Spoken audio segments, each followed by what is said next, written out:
In this section, we'll be taking a bit of a break from our social apps and web storage with Path Server and AWS, and we'll be playing and making a great game called Flappy Bird. You may have played it yourself. It's a little bit frustrating. If you want to try it out, go to flappybird.io and then just click on the screen.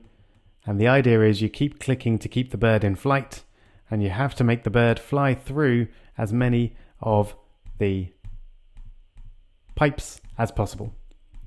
So that's the idea of the game. It's very simple, but it's a lot of fun, and it's a great game to start working out how gaming works, because it's quite a different development process to non-game based apps. So we're going to check this out straight away in this video, and we're going to create a new project and just see how SpriteKit works and essentially create a hello world for SpriteKit. So make sure you select iOS application and game, and we'll call this Flappy Bird. So this will set up the SpriteKit app template within Xcode for you, and we're just going to spend a couple of minutes looking at what's available, what's there by default, and what the default app actually looks like. So you can see we've got some familiar files on the left here, but quite a few of them are different. So appdelegate.swift we're familiar with. It's got all the same settings as usual. The next one I want to show you is the game viewcontroller.swift.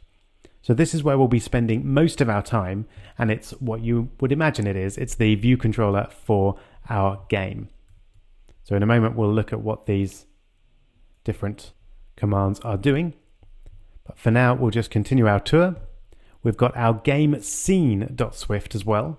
So a scene is much like a page of our game. So a game might have a menu scene and then a gameplay scene and a leaderboard scene or something like that. So a different scene is a different part or area of the game.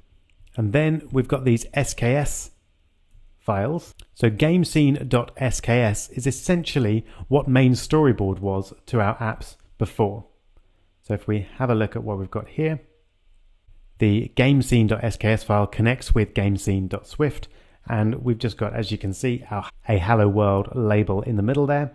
And we've got the option to add things like sprites, an empty node. We'll look at what nodes are in more detail in the next video. Some lights,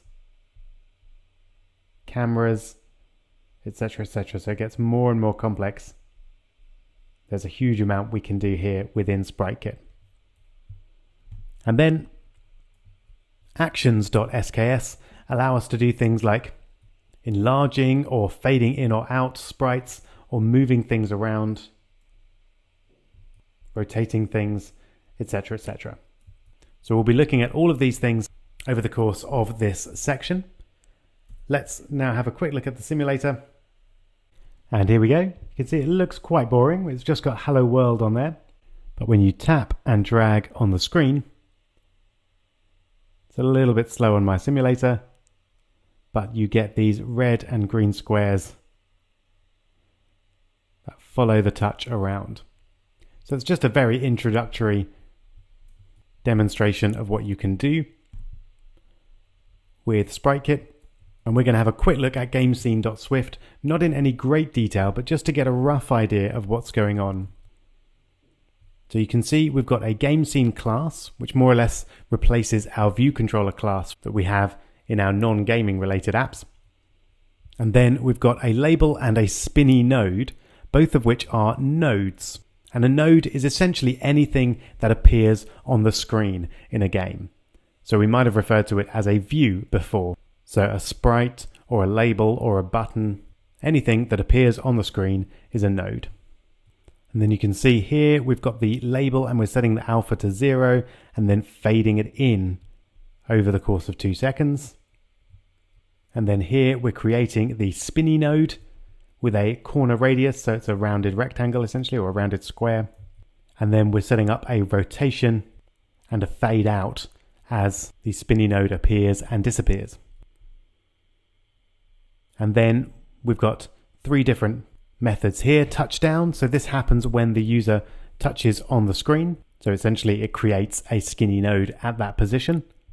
Touch moved does much the same thing. So if the user moves their finger around, then it creates a new node at that position. And then touch up will again create a final node. And you can see that those are all different colors. So it starts off green, then goes blue, and then red.